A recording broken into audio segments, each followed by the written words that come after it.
Friends அனைவருக்கும் வணக்கம். நேற்றுக்கு நல்லா மழை பெஞ்சி சாரல் மழை அடித்து இன்றைக்கி நல்லா வெயில் அடிக்க பார்த்துட்டுங்க.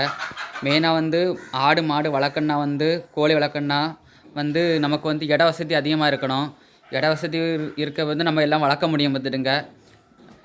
பாருங்கள், நம்ம கோழிலாம் காலையில் இப்போ தான் திறந்து விட்ருக்கேன். மாடெல்லாம் இருக்குது பார்த்துட்டுங்க. அப்புறம் நமக்கு ஆடு மாடு நம்ம கோழி வளர்க்கும் போது நமக்கு அதிக லாபம் கிடைக்கும் பார்த்துட்டுங்க. நம்ம வேலையை நம்ம அழகாக செய்யலாம் பார்த்துட்டுங்க. ஆள் வச்சு செஞ்சோம்னா நம்ம நட்டம்தான் வரும். நம்ம வேலையை நம்ம தான் செய்யணும். என் வேலையை நான் தான் செய்வேன் பார்த்துட்டுங்க. ஆள் வச்சு செய்ய மாட்டேன். பாருங்கள், நம்ம கோழியை பார்ப்போம். இப்போ மாடு வளர்க்கும் போது நம்ம தீவனம் வாங்கிட்டு வருவோம். தீவனத்தை மாட்டுக்கு கோழிக்கும் போட்டுடலாம், ஆட்டுக்கும் போட்டுடலாம். அதிகமுக்கு நமக்கு லாபமும் கிடைக்கும். முட்டையும் நமக்கு விற்றுடலாம். பாருங்கள், கோழியெல்லாம் மெயினாக இட வசதி தான் வேணும். தண்ணி வசதி ரொம்ப முக்கியம். தண்ணி இருந்தால் தான் எல்லாமே செய்ய முடியும்.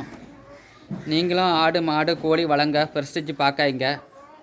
நானும் அதை பார்க்காதனால தான் வளர்த்துட்ருக்கேன். நானும் விண்டு ஃபார்மில் தான் வேலை பார்த்தேன். ஒரு டீமுக்கே இன்சார்ஜாக இருந்தேன். விண்டு ஃபார்ம்னால் காற்றாலை, ஆராமலி, மகாராஷ்டிரா, ஆந்திரா எல்லா இடம் போய் கோயம்புத்தூர் எல்லா ஊருக்கும் நான் போய் வேலை செய்வேன்.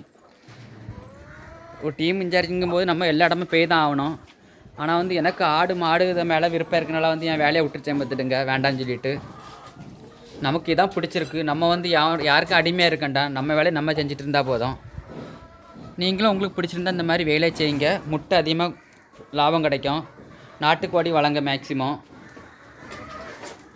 உங்களுக்கு இந்த வீடியோ பிடிச்சிருந்தா ஒரு லைக் பண்ணுங்கள், கமெண்ட் பண்ணுங்கள். அப்போ நம்ம போட டேலாம் உங்களுக்கு வரும். வாங்க கோழியை பார்க்கலாம் கொஞ்சம்.